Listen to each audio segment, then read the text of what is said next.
The blizzard came down from the northern mountains like a living thing with teeth. Chaske pressed his body flat against his horse's neck, feeling the animal's heart hammer against his thigh.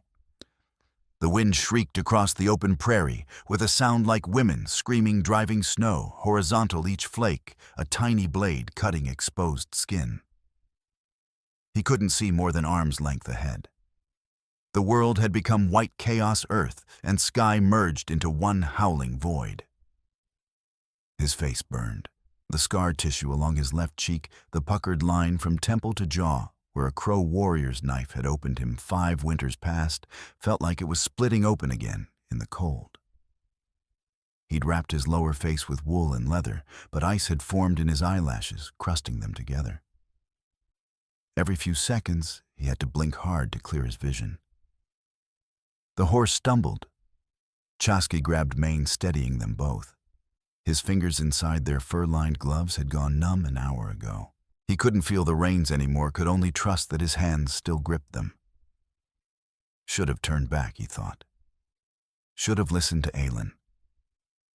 His cousin had warned him that morning when Chaske announced he was riding out to check the trap line along Thunder Creek. Storm coming, Aelin had said, pointing at the bone-white sky. Big one, can smell it. But Chaske had needed to be alone, needed the silence of the winter prairie to quiet the voices that still woke him some nights, Zitkala calling his name, their infant son crying in the darkness of memory. Now he would die for that need. His body would be found in spring when the snow melted, if the wolves and coyotes left anything to find. The horse stopped. Chaske tried to urge it forward, but the animal had planted its hooves and refused to move. He blinked away ice, squinting against the wind.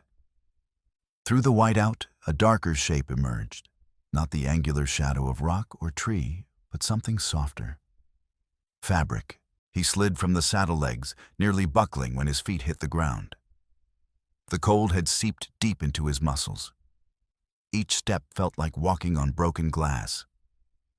He kept one hand on the horse's flank, using the animal as an anchor against the wind that wanted to tear him away and fling him into the white nothing. The shape resolved into a bundle of cloth wrapped around something small. Chaske dropped to his knees beside it. His hands clumsy with cold, pulled at the fabric someone's cloak, good wool now stiff with ice. Inside, 2 children huddled together. Girls, maybe 5 or 6 winters each. Identical faces, blue-tinged lips, eyes closed. Twins. Their arms were wrapped around each other with the desperate strength of the dying. Neither moved. He pressed his fingers. He couldn't feel his fingers, couldn't feel anything against the nearest girl's throat. There. Faint. A pulse like a bird's heartbeat, irregular and weak. He checked the other, also alive. Barely. Chaske looked around, but the blizzard had erased the world. No trail, no tracks, no indication of where these children had come from or where they'd been going. Only white emptiness howling with wind. He couldn't save them. Couldn't even save himself. The winter camp was 3 miles southeast if he'd kept his bearings, if the storm hadn't turned him around. 3 miles in this storm might as well be 300. And carrying 2 small bodies would slow him down, drain what little warmth remained in his core. The smart thing would be to leave them, ride hard for camp, save himself. Zitkala's face flickered in his mind. Then their son's face, the baby he'd held for only 3 hours before the coughing sickness took him. The boy had been so small, so impossibly fragile. His entire hand had wrapped around Chaske's smallest finger. He began unwrapping his buffalo robe. The wind tried to rip it from his hands. He wrestled it down, spreading the heavy fur on the ground. He lifted the first girl so light, too light, and placed her on the robe. Then the second. He wrapped the fur around them both, then wrapped the cloak over that. His fingers fumbled with leather ties, finally knotting them secure. Without the buffalo robe, the cold hit him like a physical blow. The wind cut through his buckskin shirt as if it were paper. He could feel his body heat bleeding away into the storm, feel death reaching for him with pale fingers. He tied the bundle to his saddle, then climbed up behind it. He pulled the girls against his chest, curling his body around them, trying to share what warmth he had left. Not enough. Never enough. Tunkasila. He whispered into the wind, grandfather, the name for the Great Spirit. Wakantanka unsimalayo. Great mystery, have mercy. He turned the horse's head southeast, or what he thought was southeast. In the whiteout direction had become meaningless. He gave the animal its head, trusting the horse's instincts over his own failing senses. The world narrowed to the next breath, then the next. His body had stopped shivering. He knew that was bad, knew it meant his core temperature had dropped to the point where his body was giving up, shutting down the extremities to protect the heart and brain. His thoughts came slower, wrapped in cotton. The girls against his chest felt like bags of snow. He couldn't tell if they were breathing. Time lost meaning. The horse walked on. Chaska held the children and waited for darkness. When the first lodge emerged from the white chaos, he thought it was a hallucination. But then there were more, the familiar circle of his winter camp, 30 lodges pressed low against the earth. Smoke rose from the smoke holes, only to be instantly shredded by the wind. Figures appeared running toward him. Hands reached up. Aylin's voice cut through the storm. "Brother, we thought." Chaske tried to speak, but his jaw had locked. He could only gesture down at the bundle. Aylin unwrapped the buffalo robe, and his eyes widened. He shouted something, but the wind tore the words away. More hands lifted the girls from Chaske's grip. Someone caught him as he slid from the saddle. The world tilted. He watched the girls being carried into the medicine lodge. Winona will know what to do. And then the darkness he'd been holding at bay finally claimed him. 15 miles northeast, on a hillside above the valley, Aldrich Teague sat on his horse and watched his world disappear into white. The blizzard had come up faster than expected. One moment clear sky, the next a wall of snow driving down from the mountains. He'd been tracking the wagon since noon, staying far enough back that the driver wouldn't spot him, close enough that he wouldn't lose the trail. Now there was no trail. Just white. He should have been concerned. Angry, perhaps, that the weather had interfered with his plans. Instead, he felt only the familiar, cool calculation that had served him well for the past 6 years. Let the storm do the work. Teague was a man who understood efficiency. He'd built his ranch from nothing through careful planning and patience. Every decision weighed, every risk assessed. That's why he was here on this hillside in a blizzard, while his hired men stayed warm in the bunkhouse 20 miles south. Some things couldn't be delegated. His hands, gloved in the finest leather money could buy, rested easy on the saddle horn. His bay mare stood steady beneath him, well-trained, $1,700 of horseflesh that knew better than to spook at wind and snow. Even his coat-tailored wool with a beaver fur collar had been selected for this specific purpose. Dark enough not to show dirt. Warm enough for winter work. Nothing fancy that might be remembered by witnesses. Not that there would be witnesses. Would be. Teague had chosen his timing carefully. Winter, isolated road, storm approaching. The wagon driver, some drifter he'd hired for cash, paid half up front with promises of the rest upon completion, would either freeze to death trying to walk back to town or would have enough sense to keep riding for the Mormon settlement 40 miles west.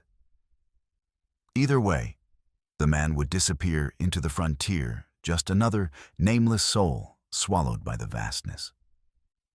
And the woman and her brats would freeze. Clean. No bullet holes for a coroner to puzzle over. No knife wounds. Just another tragic story of settlers caught in a late winter storm. The marshal might not even ride out until spring thaw. By then, Teague would have filed the claim on her land. He'd married Elise Beaumont 3 months ago. A good match on paper. Young widow educated, came with a dowry of 300 acres in the Thunder Creek Valley. Prime bottomland with water rights, the kind of acreage that would be worth 10 times its current value once the railroad came through. Her first husband had chosen well before dying of pneumonia. Teague had courted her properly. Letters first arranged through an agency in Chicago. Then a visit. He'd been charming, respectful. Had let her see just enough of his ranch, the main house, the fine horses, the hired men, to understand that he was a man of means. Had played the role of lonely rancher, seeking a mother for his children. He had no children. When she'd accepted his proposal, he'd felt nothing. Not pleasure, not anticipation. Just the satisfaction of a deal well made. The wedding had been quiet. Just the circuit judge and a schoolteacher as witness. He'd been gentle with her on the wedding night, no point in causing unnecessary distress. The next morning, he'd explained that she and the twins would need to relocate to a small cabin on the East Range. Just until we can add a proper nursery to the main house, he'd said. The construction should be finished by spring. There would be no construction. The East Range cabin sat 23 miles from the main ranch, accessible only by a single narrow road. No neighbors for 10 miles in any direction. He'd visited once a week, playing the attentive husband, had noted the way she flinched when he touched her, the careful way she watched him. Smart woman. Some instinct had warned her, but by then it was too late.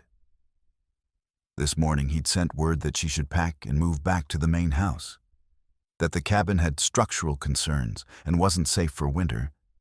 He'd sent his most reliable man, Tom Cutter, to fetch her. Or rather, he'd sent Cutter to meet the drifter with the wagon. The drifter would deliver his message.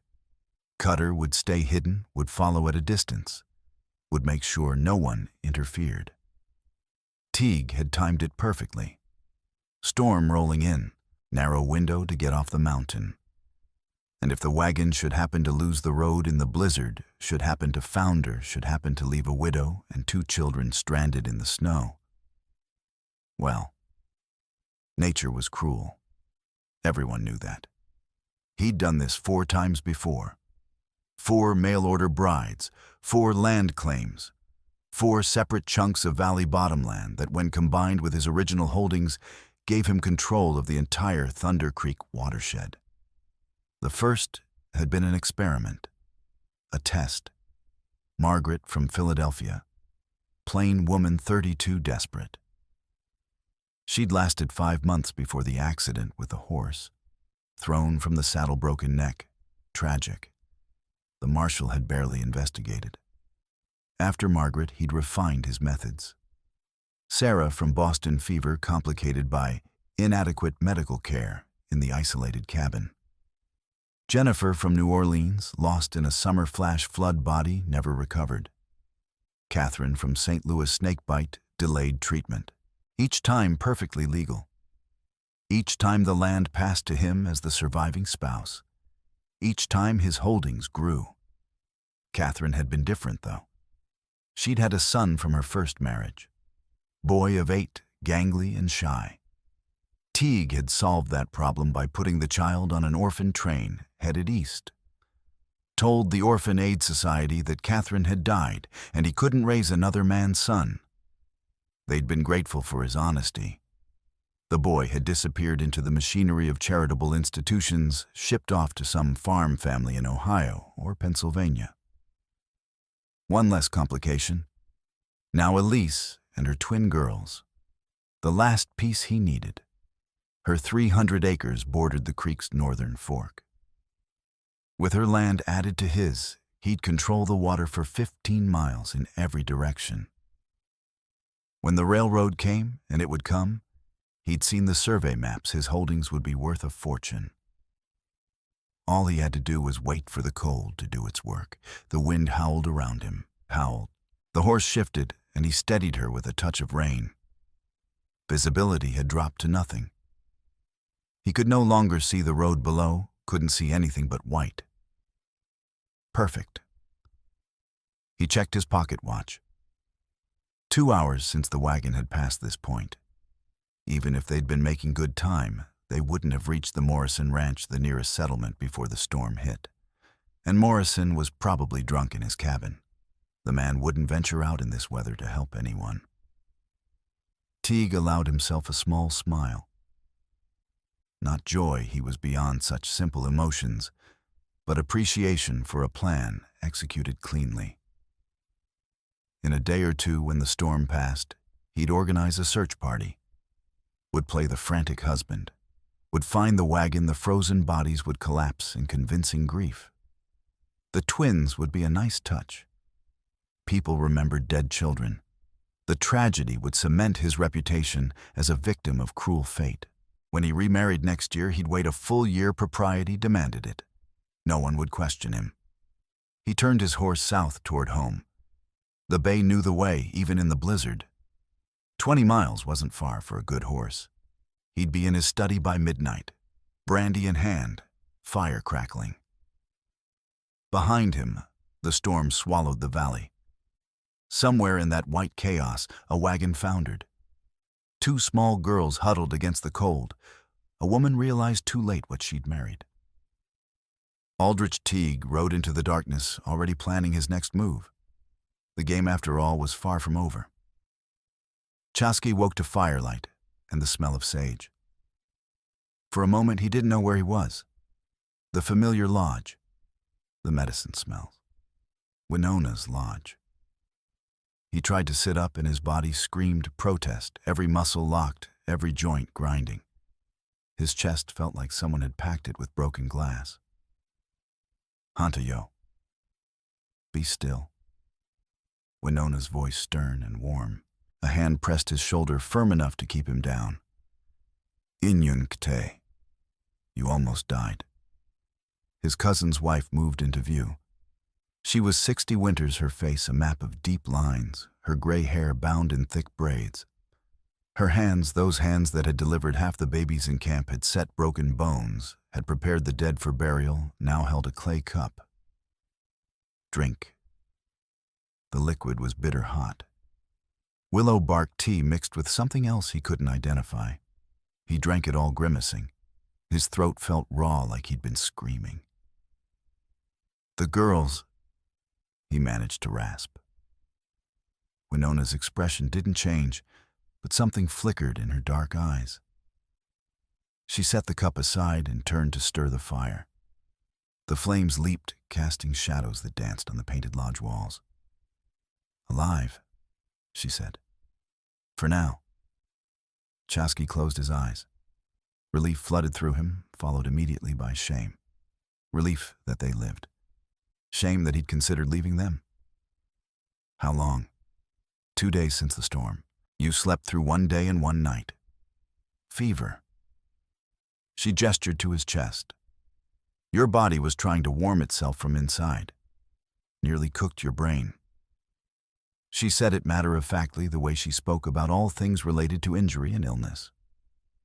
Death was simply another fact to be observed and managed. The girls, he asked again. Winona settled onto a folding stool, her movements careful. Her knees weren't what they used to be. She pulled a blanket across her lap and began working a piece of buckskin with her fingernails, softening it. They woke yesterday, too weak to stand. I've been feeding them broth every few hours. She paused, her fingers still on the leather. They don't speak. In shock? Maybe. Or maybe they have no words. They look at everything like they've never seen a lodge before, never seen an Indian before. Her tone carried no judgment, just observation. White children, 5 or 6 winters, dressed well, good cloth, good shoes. Someone cared for them. Someone taught them manners. They won't eat, until given permission, won't touch anything without asking with their eyes. Chasky struggled upright despite the pain. His head swam, but he managed to stay sitting. Where did they come from? That, Winona said, is the question. Aylin rode out when the storm cleared. Found tracks. A wagon went off the road about 4 miles northeast. No wagon now buried it. No horses, no driver. Just the place where it happened. She met his eyes. Also found a woman. His breath caught. Alive. Barely. Aylin brought her here. She's in the women's lodge. Winona's expression remained neutral, but her next words came carefully, as if she were testing him. She was walking in circles, following her own tracks. Would have frozen within the hour if he hadn't found her. She keeps calling for her daughters. Lena Marie over and over. The twins. Yes. When I brought her to see them, she collapsed, held them both and cried like her heart was breaking. Winona's fingers resumed working the leather. She asked me who saved them. I told her, Lakota Wakayeja, our warrior. She wants to thank you. Chaske shook his head. I did nothing special. Found them. Brought them here. Anyone would have ridden past. Winona's voice was sharp. Don't diminish what you did. You gave your buffalo robe. You gave your warmth. You nearly died. These are not small things. He had no answer to that. The firelight flickered, and in the moving shadows, he saw other faces. Zitkala, their son. Maka, his brother's wife, who disappeared 3 winters ago. They haunted him, those faces. Ghosts that never quite left. What does she say happened? He asked. The woman. She was being moved, from a cabin to a ranch house. Her husband sent a wagon to fetch her and the children. The driver was a stranger, not one of her husband's regular men. When the storm came, the driver stopped and the wagon told her to wait, then rode off on one of the horses. Winona's tone hardened. Left them. Middle of nowhere storm coming. Just rode away. Anger flared in Chaske's gut, hot and familiar. What kind of man? She doesn't know. She waited 1 hour, then took the girls and started walking. Trying to find shelter, any shelter. Winona shook her head. Foolish, but what choice did she have? Stay with the wagon and freeze or walk and maybe find help. She wrapped the girls in her cloak. Yes. She says she told them to stay together, to keep each other warm. Told them she'd find help. Then she walked. Winona's fingers stilled on the leather. She doesn't remember wrapping them. Doesn't remember anything after she started walking. The cold took her mind. Chaske knew that feeling. Had felt his own mind slipping away in the blizzard, thoughts scattering like leaves in wind. Her husband. Where is he? Teague Ranch, 20 miles south. Winona spoke the name like it tasted bad. She says her husband is Aldrich Teague, married 3 months ago. He's a rancher, big spread, many cattle. The name meant nothing to Chaske. He didn't travel much to the white settlements, had little contact with ranchers or settlers beyond occasional trade. Why was she in a cabin away from the main house? That, Winona said, is another good question. She doesn't know. He told her the main house wasn't ready. Told her to stay in the East Range cabin until spring. She paused, her eyes meeting his. But her voice shakes when she speaks of him, and she has bruises. He hits her. Not where it shows, arms, ribs, places hidden by clothes. Winona's expression darkened. I've seen this before. Men who hurt in careful ways. Men who know exactly how to break a woman without leaving marks anyone will see.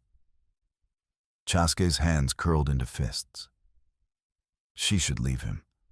Where would she go? She has no family, told me. Her people are all dead. She came west as a mail-order bride. Everything she owns belongs to him now. The land, the money. Under white law, she is his property. Winona spat the last word. Your people and my people, we know women are not property. But their law says different. He knew she was right. had seen it before, white women trapped in marriages that destroyed them, unable to leave, because they had no legal standing, no right to their own children or land. The white man's law was cruel to women, almost as cruel as their treatment of Indians. "What does she want?" he asked. "To see you, to thank you. Maybe—" Winona hesitated, then continued. "Maybe to ask for help. I see it in her eyes. She's planning something, thinking, calculating." She leaned forward, her voice dropping. "Be careful, nephew. She's desperate, and desperate people make dangerous choices." Before Chasky could respond, the lodge flap opened. A woman entered, moving slowly, carefully. She was wrapped in blankets borrowed from the women's lodge, her hair pale like dried grass, bound in a loose braid. Her face was marked with frostbite scars, patches of angry red across her cheeks and forehead. But her eyes were clear, green like spring grass, and they locked onto Chasky with an intensity that made him forget how to breathe. She was perhaps 25 winters, slender but not fragile. Her hands showed work, her posture showed strength. Even wrapped in blankets, even marked by the storm, she carried herself with a dignity that commanded respect. "You," she said. Her voice was low-accented French mixed with English. "You saved my daughters." Chasky tried to stand, but his legs wouldn't cooperate. He settled for meeting her eyes. "Han?" "Yes." She moved closer, then dropped to her knees beside his sleeping robe. Up close, he could see tears tracking down her frost-burned cheeks. She reached out her hand, hovering inches from his face, then pulled back as if afraid to touch him. "I have no words," she whispered. In English or French. "No words big enough. You gave them your warmth, your life." Her voice broke. Why would you risk yourself for strangers?" He didn't know how to answer, how to explain that he'd seen his own son's face in those small frozen forms, that he'd been unable to leave them because leaving them would have been leaving his boy to die all over again. "They were children," he said finally. "Children dying. That is enough reason." She stared at him for a long moment. Then before he could stop her, she pressed her forehead to his hands where they rested on the blanket, a gesture of profound respect, of debt that could never be repaid. "Merci," she whispered. "Merci, merci." Then lifting her head, she spoke words in her broken English, mixed with French and something else, desperation. I must ask something terrible. You will think I am crazy, but I have nowhere else to turn." Winona started to interrupt, but Chasky raised a hand. "Speak." The woman Elise Winona had called her drew a shaking breath. "My husband, Aldrich Teague, he tried to kill us. Not himself, he's too clever. But he arranged it. The driver leaving us, the storm. It was planned." Her hands twisted in the blanket. "He has done this before. I found letters, papers hidden in his desk. 4 other women, 4 other brides, all dead within a year, all accidents." Her voice turned hard. "But 4 accidents is not accident. 4 is pattern." Chasky felt cold that had nothing to do with his recent brush with death. "You have proof. Letters from a marriage broker. 4 different women. Dates, death certificates." She met his eyes. "He collects land. Each woman brought land as dowry. Each woman died, each time the land passed to him. My land, 300 acres with water rights, will make his claim complete. He will control the entire valley." She swallowed hard. "He will not stop. Even though we survive the storm, he will try again and again, until we are dead and he has what he wants." "Tell the marshal," Chasky said. "Show him the papers. The marshal is his friend. They drink together, play cards." Elise's voice cracked. "Who will believe me? The new bride, the foreigner, accusing the respected rancher, I have no proof that will stand in their court. Only suspicion. Only fear. She leaned forward, her eyes locked on his. But I know, and I know he will kill my daughters to remove witnesses, to simplify his claim. Winona stirred. What are you asking, girl? Elise turned to her, then back to Chasky. In your culture, Winona told me, a woman can choose her protector, can claim a warrior for safety. Her voice shook. I know I have no right. I know you owe me nothing. But I am asking. No, I am begging.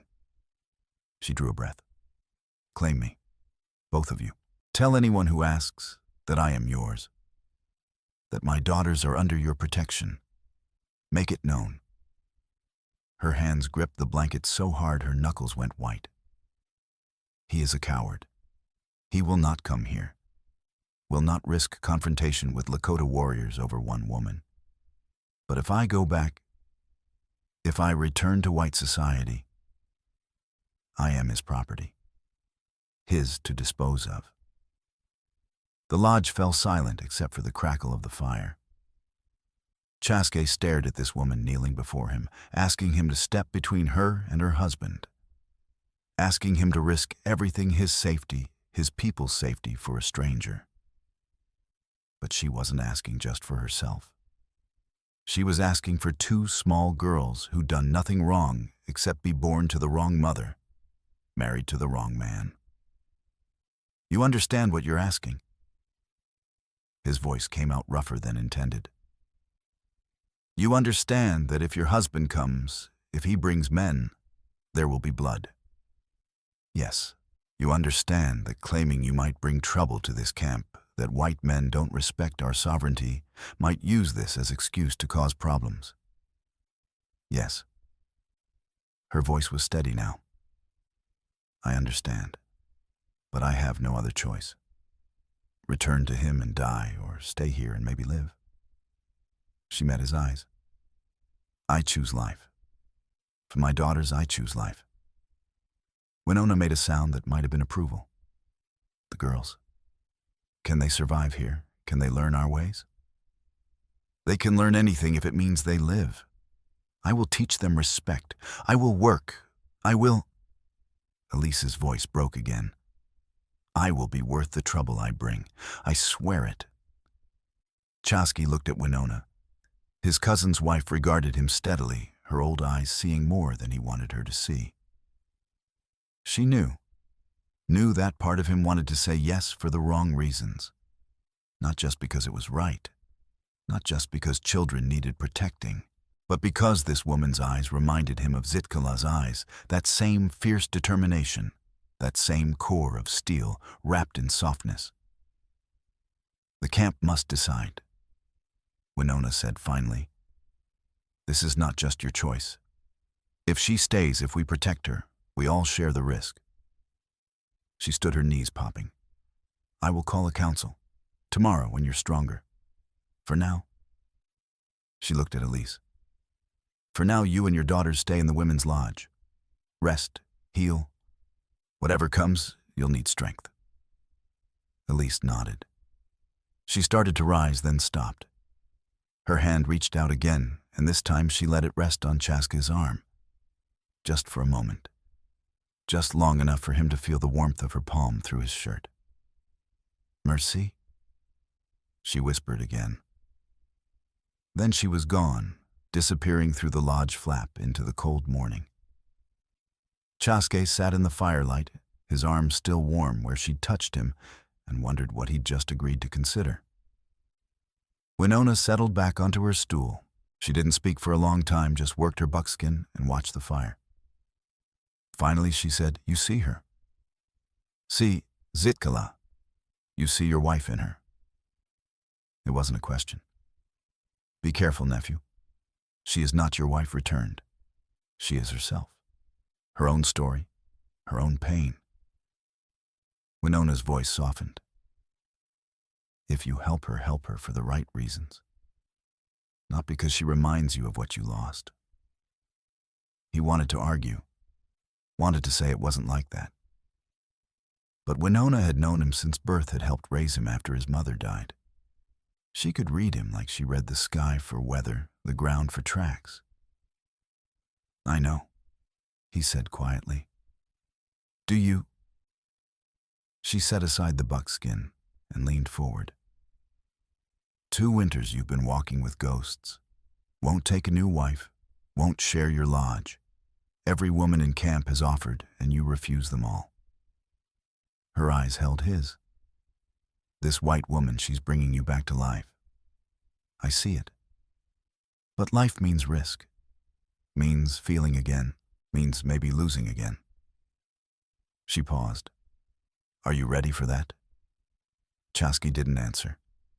Couldn't answer. Because he didn't know. Outside, the wind had picked up again. Not a blizzard this time, just the steady cold wind of deep winter. Somewhere in the camp, children laughed. The sound carried clear in the frozen air. He closed his eyes and saw 2 small faces. Blue-tinged lips, arms wrapped around each other. Then he saw Zitkala holding their son. Then he saw green eyes looking at him with desperate hope. The ghosts wouldn't let him rest. Not yet. Maybe not ever. The council met at sunset. 23 adults gathered in the largest lodge, all who had voice in camp decisions. Chasky sat near the fire, still weak, but able to stay upright. Winona sat beside him. Aylin stood near the entrance, his hand resting easy on his knife hilt. Not a threat, just awareness. Elise stood in the center, her daughters pressed against her legs. The twins, Lena and Marie, he'd learned their names, watched everything with huge eyes. They'd been given clean clothes from the children's store, buckskin dresses that hung loose on their small frames. Someone had braided their pale hair. They looked like little ghosts, these white children in Lakota clothes. The Thanka Nazca, Black Buffalo, spoke first. He was the eldest, 70 winters, his face like carved wood. "Tell your story," he said to Elise. "All of it. Don't hide anything." So she told it. Her voice shook at first, then grew stronger. She told about the marriage broker in Chicago, about her first husband's death from pneumonia, leaving her alone with infant twins, about the land she'd inherited, good bottomland water rights, valuable, about Aldrich Teague's letters, his courtship, his proposal. "I thought—" She paused, swallowing hard. "I thought he wanted a family. He wrote about loneliness, about wanting children to fill his big house. He seemed kind." Her voice turned bitter. "I was stupid, desperate. I believed what I wanted to believe." She told about the wedding, the isolated cabin, the visits that grew further apart, Teague's coldness, the bruises that bloomed purple on her ribs, her arms hidden under clothes, the way he looked at her daughters, not with affection, but with calculation, like they were problems to be solved. Then she told about finding the papers. A month ago, while cleaning the cabin, she'd found a loose board under the desk. Hidden beneath it, letters from the marriage broker. 4 names, 4 women, 4 death certificates. Margaret Sullivan thrown from horse, Sarah Bennett fever, Jennifer Morrison drowned in flash flood, Catherine Lawrence snakebite. Elise recited the names like prayer. 4 women in 6 years, each brought land, each died within months, each death ruled accident. She looked around the circle. That is not accident. That is murder. Murmurs rippled through the council. Chasky watched faces. Some showed shock, others showed anger. A few showed suspicion not of Elise's story, but of the wisdom of getting involved. "You have proof?" Black Buffalo asked. "These papers hidden in the cabin. I didn't dare take them, he would notice. But I read them, memorized them." Elise's hands clenched. "I know what I saw." "White law," someone muttered. "This is white business. Let them handle it. White law won't help her." Winona said sharply. She belongs to him. Her land belongs to him. If she accuses him without proof, he can have her declared insane, locked away. Her daughters would go to an orphanage. She looked around the circle. Or worse. Chasky spoke for the first time. The driver who abandoned them. That was no accident, no coincidence. Storm was coming, anyone could see it, leaving them in a wagon miles from shelter. He let the implication hang. Aylin grunted agreement. Found the place where the wagon stopped. Driver took the best horse road south. Left tracks. Tracks head straight toward Teague Ranch. More murmurs. Black Buffalo raised his hand for silence.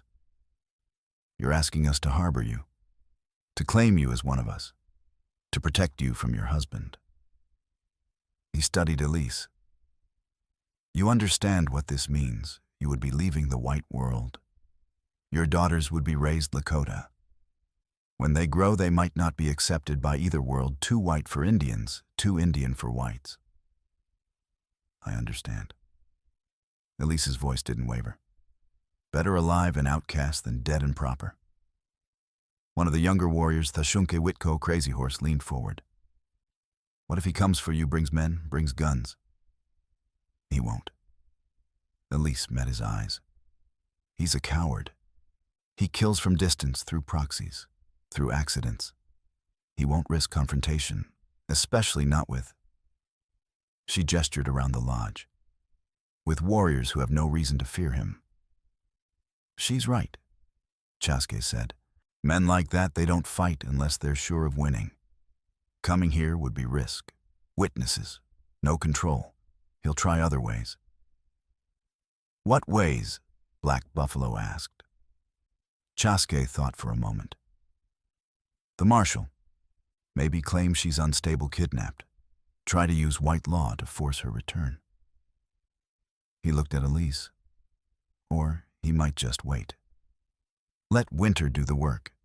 Assume she'll starve or freeze without his support. Then we make sure she doesn't starve. Winona's voice cut through the debate. We have enough. Food, shelter.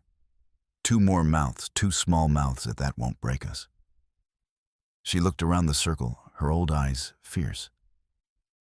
And maybe this is exactly what we need.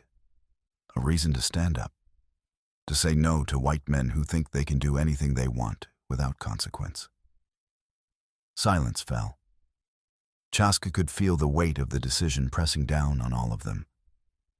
This wasn't just about one woman. It was about drawing a line, about choosing a side in a conflict that was already tearing the frontier apart.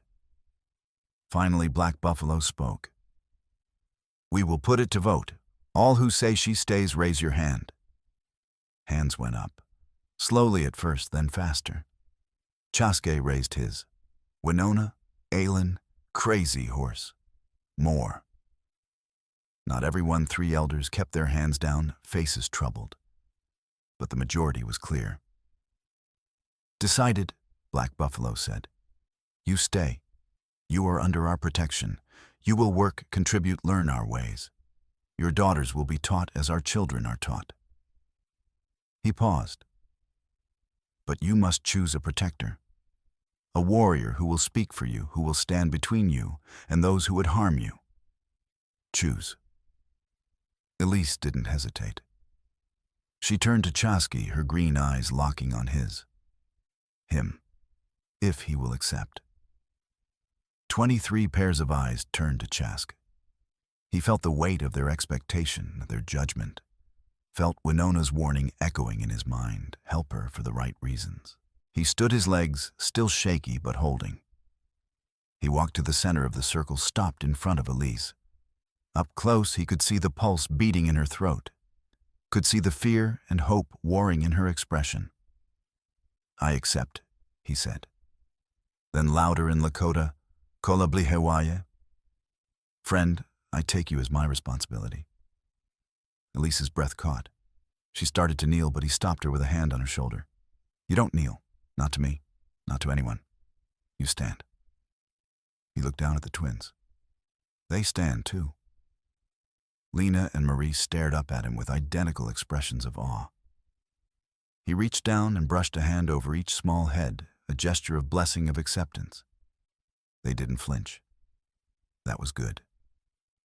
"It's done," Black Buffalo declared. Elise Beaumont and her daughters are under the protection of Chaske. Anyone who harms them answers to him. Anyone who threatens them threatens us all. The council dispersed. Warriors clapped Chaske on the shoulder as they passed. Women approached Elise, offering welcome, offering help.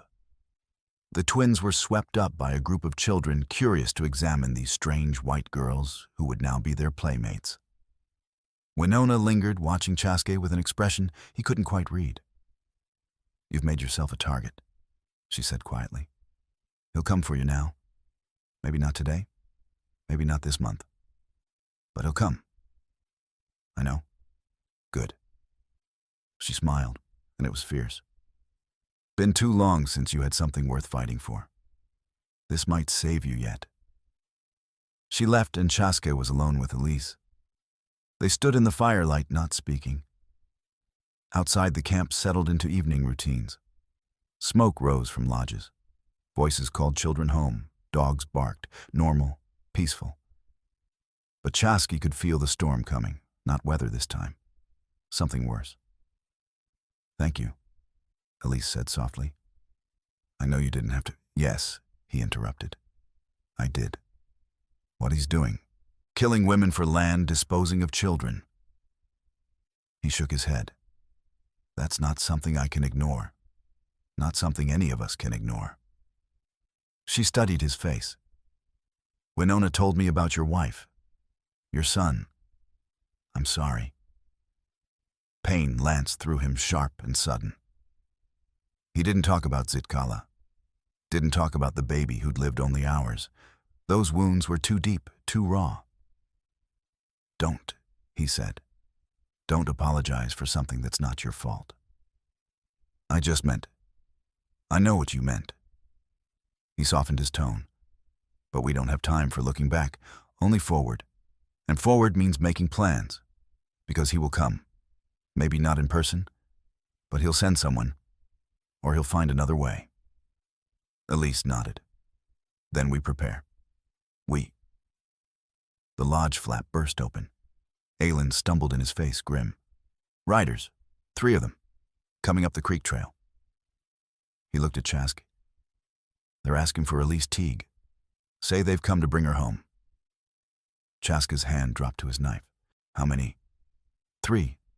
But well-armed. Rifles. Pistols." Aylin's jaw tightened. "The one in front, he's wearing a marshal's badge." Elise went pale. "Marshal Stone. He's one of Aldrich's friends. He'll—" She grabbed Chaske's arm. "You can't fight them. You can't.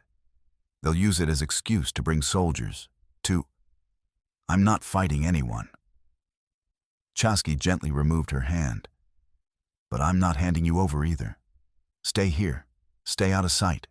Let me handle this." He walked out into the cold Aylin at his side.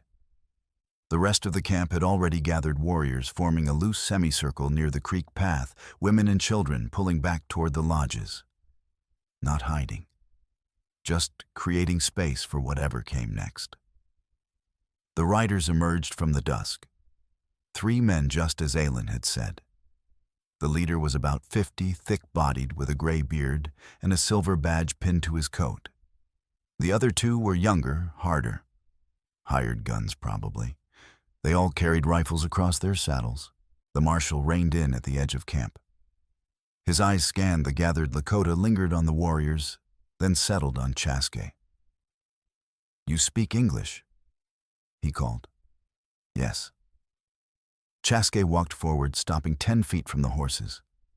Close enough to talk, far enough to dodge if shooting started. "I'm Marshal Caleb Stone. I'm looking for a woman. Elise Teague. White woman, late 20s, traveling with 2 young girls. Her husband reported her missing after the storm. We tracked her to this area." His tone was civil but firm. "If she's here, I need to see her. Need to make sure she's all right." She's safe, Chasky said. Storm was hard. She needed shelter. We provided. I appreciate that. Real neighborly. Stone nodded. But her husband is worried sick, wants her home. So if you'll just bring her out, Will? She's not going. Silence. Stone's expression didn't change, but something cold entered his eyes. Excuse me. She's not going. Chasky repeated. She's staying here. She and her daughters. Son, I don't think you understand. Mrs. Teague is a married woman. Under the law, she needs to return to her husband. Now, I'm sure you meant well taking her in. But she doesn't want to go back. Stone's jaw tightened. What she wants doesn't much matter. She's married. That means she belongs to him. Chasky let anger seep into his voice. Like property, like a horse. That's the law. Stone's hand moved toward his rifle, not grabbing it, just resting near it. And I enforce the law. So you're going to bring her out here right now, or what? Aylin stepped forward. Around them, other warriors shifted. Not aggressive, just present. Just making sure Stone understood the numbers. Stone looked around his face, reddening. You're making a big mistake. Interfering with the lawful. Your law ends at the edge of this camp. Black Buffalo's voice cut through the tension. The old man walked forward, leaning on his stick. Our law says a woman can choose her protector. She chose. She stays. That's not how it works, Stone snapped. You can't just... We can, Black Buffalo interrupted. And we have.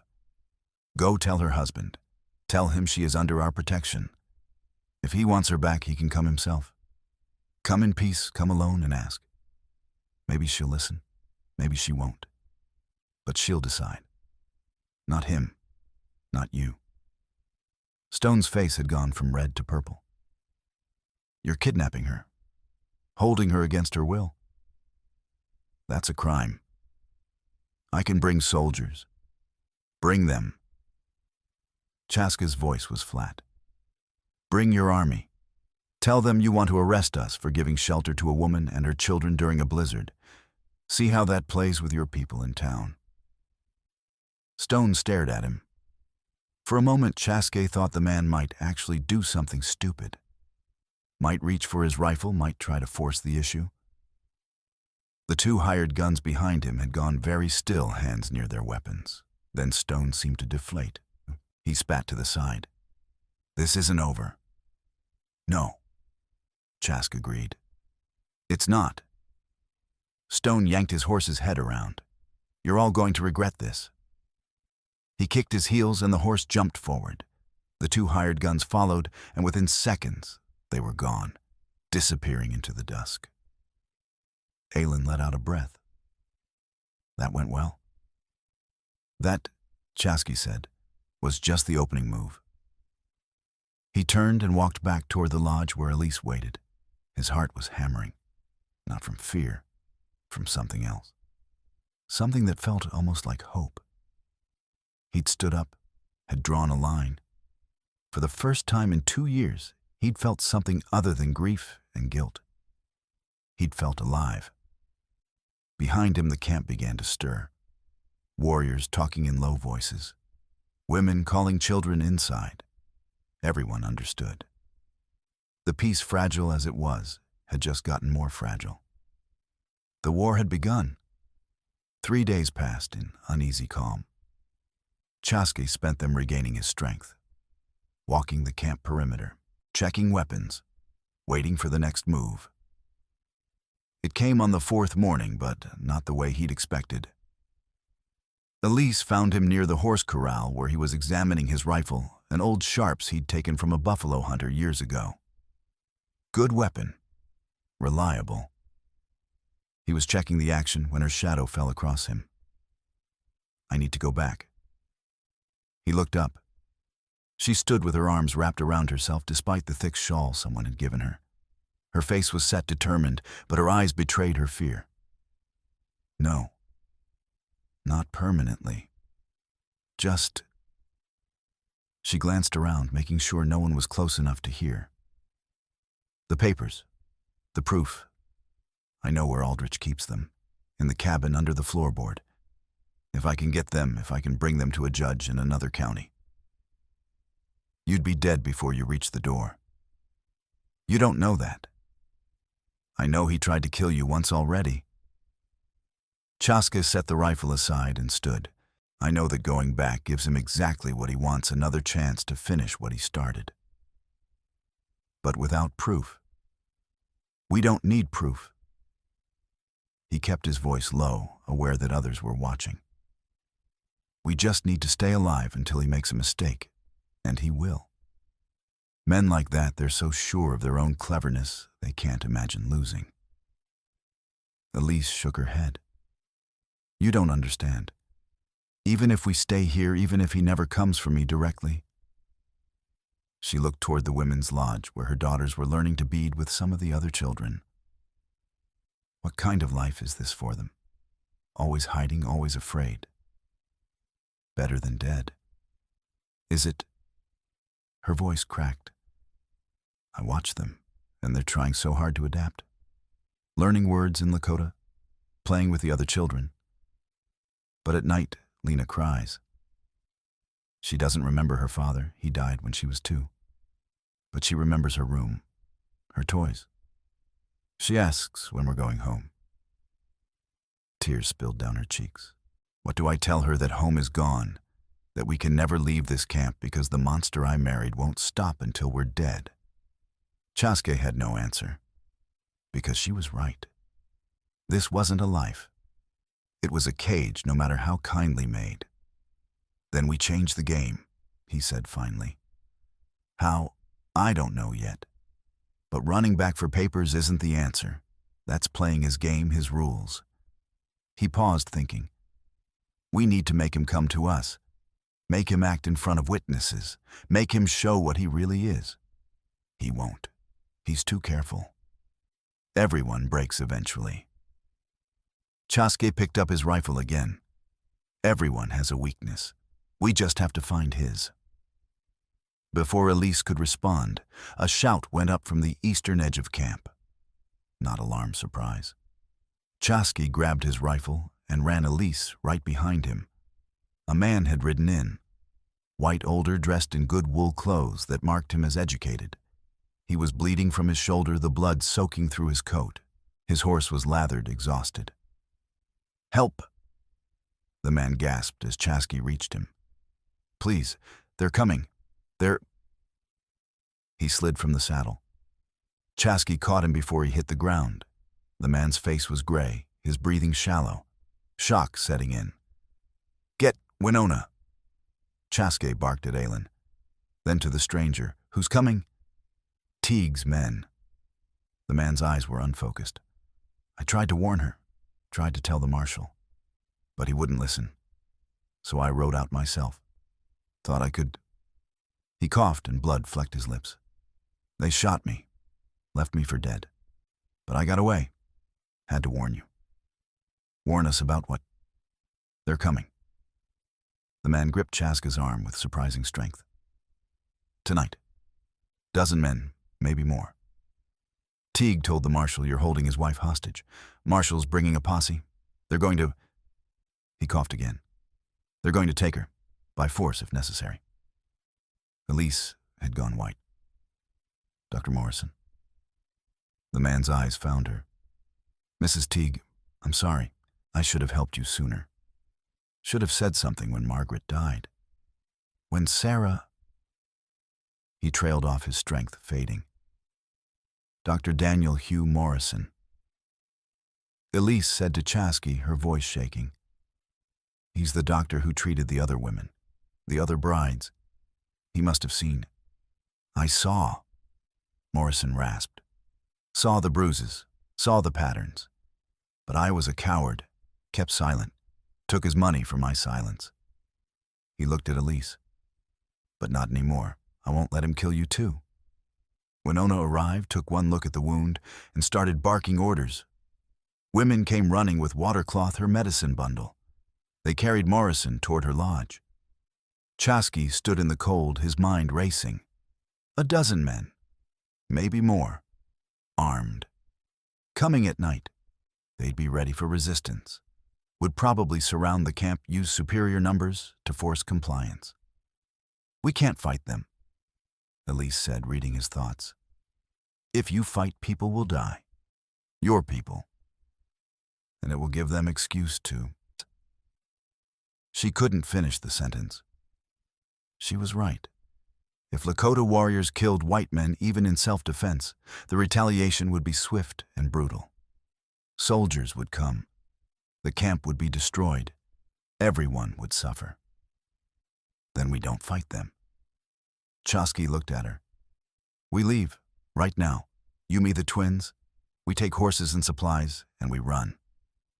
Where? North? Canada, maybe? Or west to the missions? Somewhere they can't follow without causing international incident. He grabbed her arm. It's the only way. If you're not here, they can't take you. And without you, they have no excuse to threaten the camp. Elise stared at him. You'd leave your people, your home, to keep you alive, to keep them safe. He nodded. Yes. But no time. He raised his voice. Aylin Black Buffalo Council now. The camp erupted into organized chaos. Within 10 minutes, the council had assembled. Chasky laid out the situation, his plan. There was immediate protest. Running is what he wants. Crazy Horse argued. Shows weakness. Staying gets people killed. Chasky countered. If we're not here, there's no confrontation, no blood. The marshal comes, finds Elise gone, has to leave. And then what? Black Buffalo asked. They hunt you across the territory, track you down, kill you in the wilderness where no one will witness. Maybe. But maybe we make it. Maybe we find help. Chasky looked around the circle. This is my burden, mine and Elise's. Don't let it become yours. Silence. Then Aylin spoke. I'm going with you. No. Yes. His cousin's voice was flat. You'll need help. Someone to watch your back. I'm coming. Me too, said Winifred Lottie, the schoolteacher from the settlement, a white woman who'd married into the tribe 5 years ago. If they're hunting white woman and Indian warrior, they'll shoot on sight. But white woman, white man, white children. She looked at Elise. Better odds. Winifred, Chasky started. My husband died last winter, she said quietly. I've been looking for purpose, for meaning. Maybe this is it. She smiled, sad but determined. Besides, those girls will need education. Someone has to teach them to read. The plan crystallized. 4 adults, 2 children. 2 horses with supplies. They'd travel fast, avoid main trails. Head northwest toward Fort McLeod in Canadian territory. 300 miles. 2 weeks if weather held. They had 4 hours until sunset. Chasky spent those hours preparing, checking weapons, packing supplies, dried meat, pemmican blankets, ammunition, saying silent goodbyes to people who'd been his family for his entire life. Winona found him as he was saddling his horse. She pressed something into his hand, a small buckskin pouch, heavy with what felt like coins. Take it. You'll need money where you're going. I can't. You can. You will. She gripped his arms, her old eyes fierce. You come back, you hear me. When this is over, when it's safe, you come back. This is still your home. He couldn't speak, could only nod. Elise was with her daughters, explaining in quiet tones that they were going on a journey. The twins listened with solemn eyes, too young to fully understand, but old enough to sense the danger. When Elise finished, Lena raised her hand. Will the bad man follow us? Elise's breath caught. He might try, but Chasky will protect us. So will Aylin and Miss Winifred. We'll be safe. Promise. I promise. It was a promise she couldn't keep, and they both knew it. But children needed to believe in promises, needed to believe the adults in their lives could protect them from monsters, even when the monsters were real. They left at sunset, slipping out the north side of camp, while the rest of the Lakota made obvious preparations to defend. Decoy. Distraction. Let the marshal ride in, find the camp preparing for battle.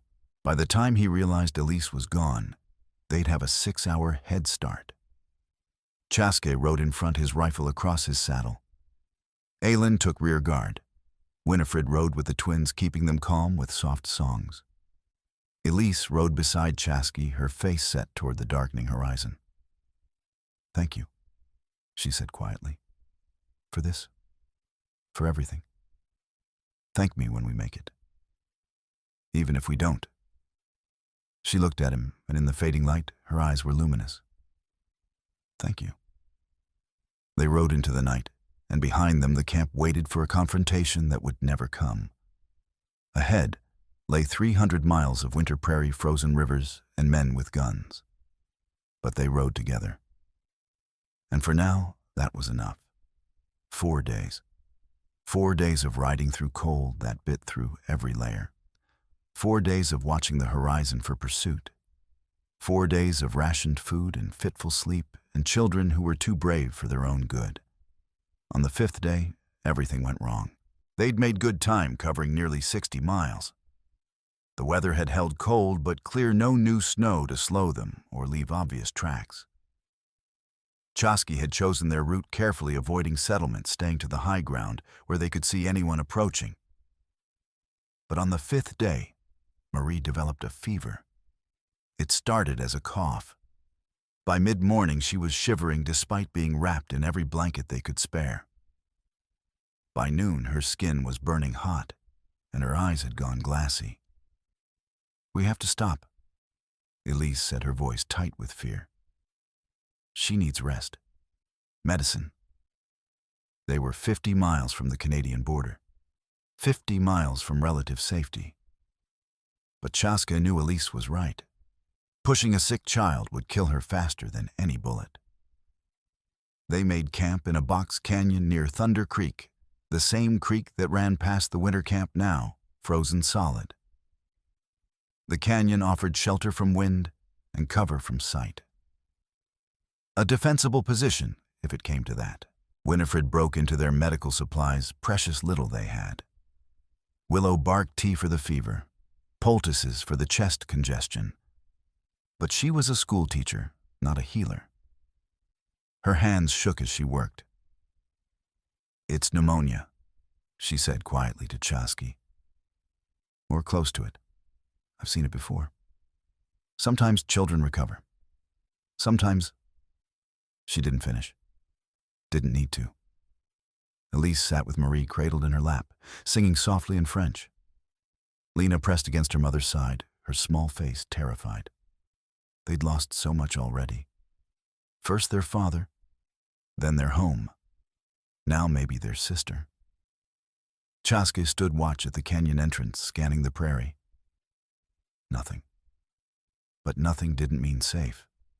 Could mean their pursuers were being careful. Watching. Waiting. "Brother?" Aylin appeared at his elbow. "We need to talk." They moved away from the camp, out of earshot. Aylin's face was grim. "Saw smoke," he said. "South, maybe 5 miles. Could be trappers. Could be them." "Yeah." Aylin checked his rifle. "If it is, they'll find us by morning. This canyon's good for defense, but terrible for escape. One way in, one way out. They'll box us in, pick us off at leisure." Chaske's mind raced.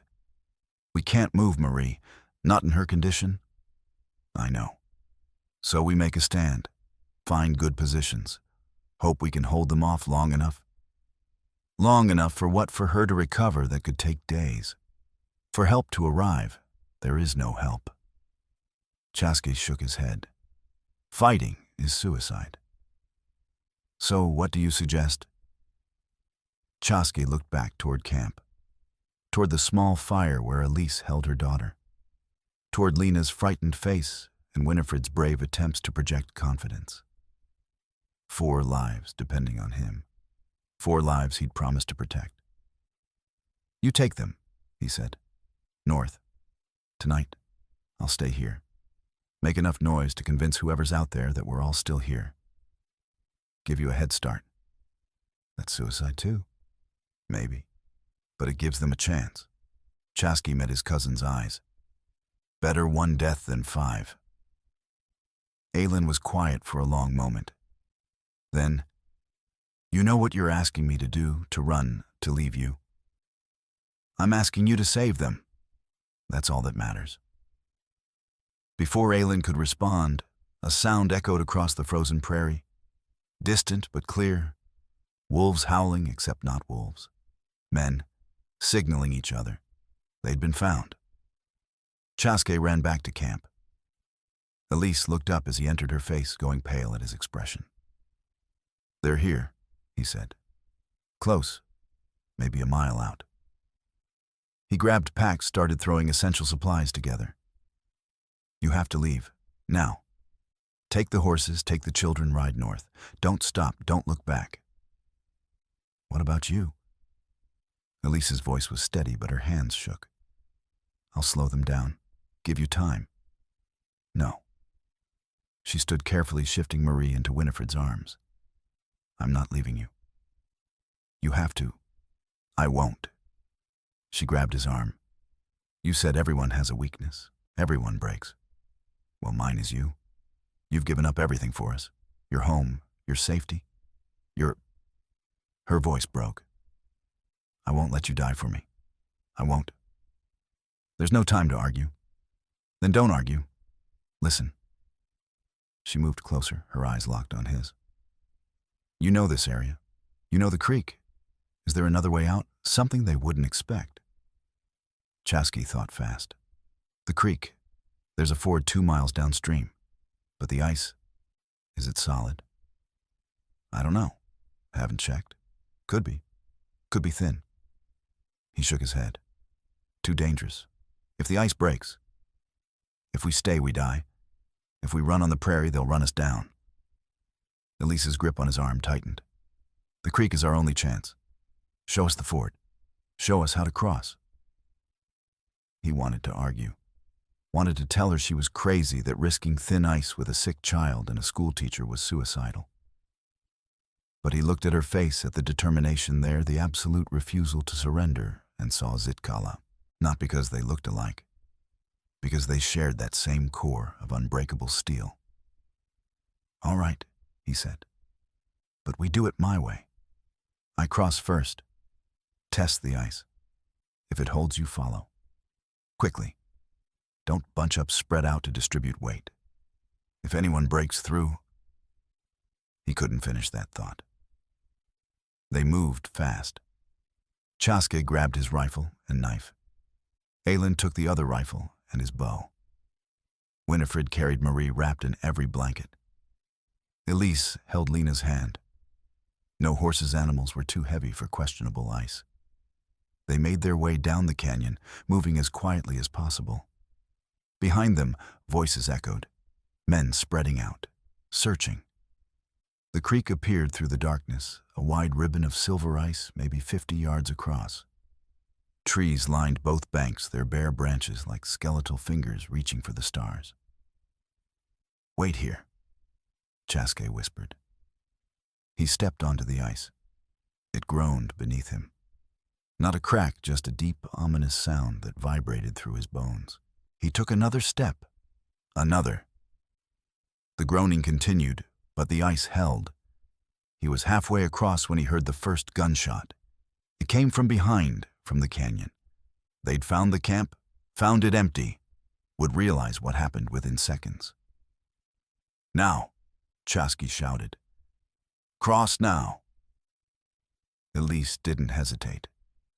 She stepped onto the ice, Lena's hand gripped tight. Behind her, Winifred carried Marie.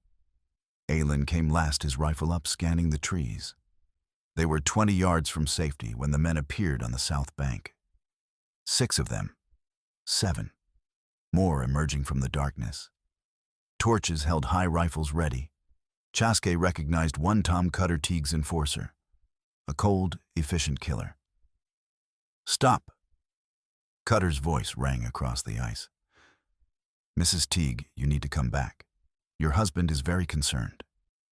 "Liar!" Elise screamed back. "He tried to murder us." "That's not true, ma'am. You're confused, upset from your ordeal.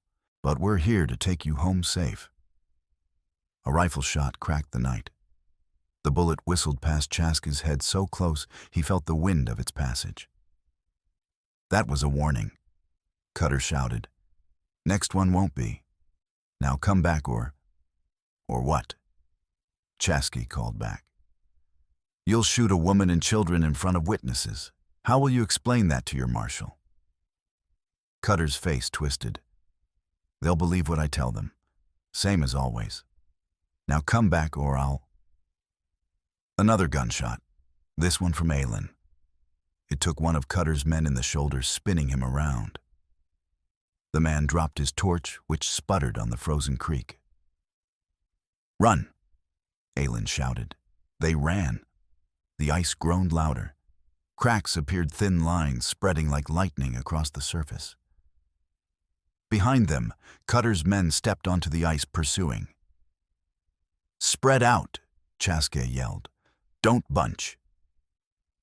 The ice gave way beneath one of Cutter's men. One second he was running, the next he dropped through into black water. His scream cut off instantly as the current, still flowing beneath the ice, grabbed him and pulled him under. The other men stopped, hesitated. The ice was breaking up chunks, shifting gaps, widening. Chaske reached the north bank, turned. Elise and Lena were close. Winifred was struggling, Marie's weight throwing off her balance. Aylin was still in the middle, his rifle up, covering their retreat. "Come on!" Chaske reached out. Elise pushed Lena forward. The little girl stumbled into Chaske's arms. He set her safely on the bank, then reached for Elise. She was 5 feet away. 3 feet. Almost. The ice beneath her shattered. She went down, plunging into water so cold it stopped her heart. The current grabbed her immediately, pulling her under the remaining ice. She couldn't breathe, couldn't think, could only feel the terrible cold crushing her chest. Then hands grabbed her arms. Pulled. She broke surface, gasping, and saw Chaske above her. He'd thrown himself flat on the ice, reaching into the hole, his face set, with absolute determination. "I've got you," he gasped. "I've got more ice." Broke. They both went under. The current was stronger than Chaske had remembered. It dragged them downstream under the solid ice into blackness. He kept his grip on Elise, refused to let go, even as his lungs screamed for air. Then his feet hit bottom. The creek here was only waist deep. He'd forgotten that just past the ford, the creek widened and shallowed. He planted his feet, pushed up, and broke through into air. Elise came up beside him, coughing water. They were 30 yards downstream from where they'd fallen.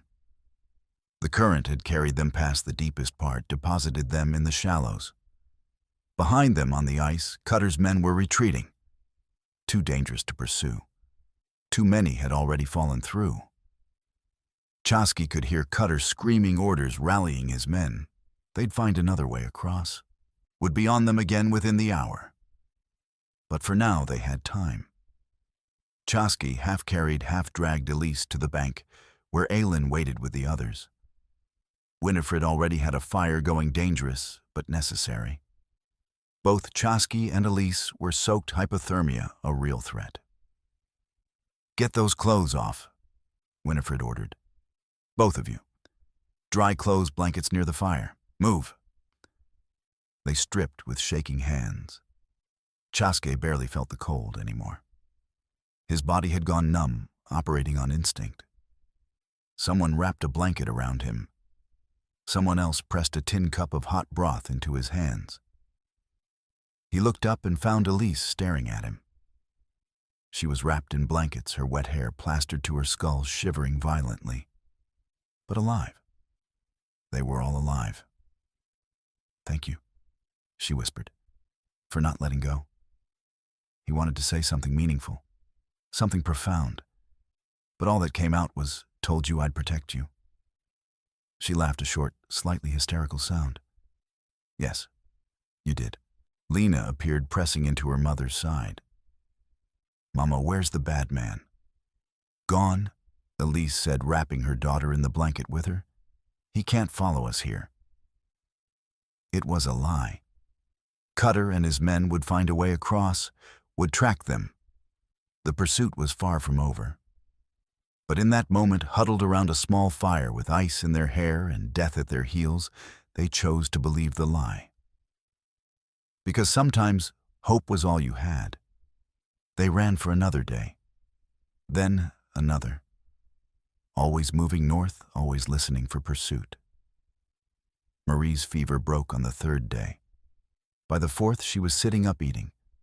By the fifth, she was walking on her own, though she tired easily. Small victories. Reasons to keep going. On the seventh day, they crossed into Canadian territory. There was no ceremony. No marker to tell them they'd made it. Just a feeling, a subtle shift in the land, a change in the light. Chaske felt it in his bones. They were beyond Teague's reach now, beyond the marshal's jurisdiction, beyond American law. Safe. They found a missionary outpost 20 miles inside the border. A small church run by a husband and wife from Quebec, serving a scattered population of trappers, traders, and displaced natives. The missionaries, Father Bernard and his wife Marguerite, took them in without question. "We don't ask about what people are running from," Father Bernard said in his heavy accent. "Only what they need to run toward." They stayed a month, healing, resting, planning their next steps. Chaske spent his days hunting, bringing meat to supplement the mission stores. Aylin helped with repairs to the church building. Winifred began teaching the local children, including Lena and Marie, in a small schoolroom Marguerite had established. Elise worked in the mission's garden, preparing beds for spring planting. Her frost-scarred hands grew calloused and strong. Her nightmares came less frequently. On a clear afternoon, 4 weeks after their arrival, Chaske found her sitting by the creek, a different creek, but it reminded him of home. She looked up as he approached, smiled. "The ice is melting," she said. "Spring coming." He sat beside her. "You thinking about what comes next? Always." She picked up a stone, turned it over in her hands. "Father Bernard says there's a settlement 2 days west. Good farmland. They need families." She glanced at him. "I thought maybe, if you wanted, we could claim land, build a house, stay." Chaske was quiet. He'd been thinking the same thing, thinking about what life might look like beyond running, beyond survival. "You'd have to marry me," he said. "Properly, I mean, in their eyes. Otherwise you couldn't claim land. Their law doesn't recognize our way." Elise's hand stilled on the stone. "Is that a proposal?" "Maybe, if you'd consider." She kissed him. It was sudden, unexpected, and perfect. Her lips were warm despite the cold air. Her hand came up to cup his scarred cheek. When she pulled back, her eyes were bright. "Yes," she said. "Yes, I'll marry you. Yes, we'll claim land. Yes, we'll build a house." She laughed. Yes to everything. He should have felt happy, relieved. Instead, he felt terrified. "I don't know how to do this, how to be a husband again, how to." "Neither do I. We'll figure it out." She took his hand. Together. They married a week later in the small mission church. Father Bernard performed the ceremony in French and English. Aylin stood witness. Winifred cried. The twins scattered dried flowers. It was nothing like Chaske's first wedding, the elaborate Lakota ceremony the whole camp celebrating. This was quiet, simple, but it was real. That night in the small room they'd been given, Elise finally told him the whole truth about finding the papers in Teague's desk, about reading the letters from the marriage broker, about discovering that one of the dead women, Catherine Lawrence, had a sister, a Lakota sister, named Maka. Chaske's blood went cold. Maka was my brother's wife. She disappeared 3 years ago. We thought she'd run away, or... He couldn't finish. Teague killed her. Elise's voice was flat. I'm sure of it. She must have been one of his early experiments, before he perfected his methods. The ledger mentioned her disposed of via cultural misunderstanding. Her hands clenched. I didn't understand what it meant until I came here. Until I understood that a Native woman disappearing would barely be investigated, especially one married to a white man. Rage flooded through Chaske, hot, pure. He has to pay. For Maka. For all of them. For he will. Elise put her hand over his. But not by us hunting him. By us living. By us building something good. That's the revenge he can't stand, that we survived. That we're happy. She was right. But it didn't feel like enough. 3 months later, a letter arrived at the mission. Addressed to Chaske in careful script. Father Bernard handed it over with curious eyes. Chaske opened it, read it twice, then handed it to Elise.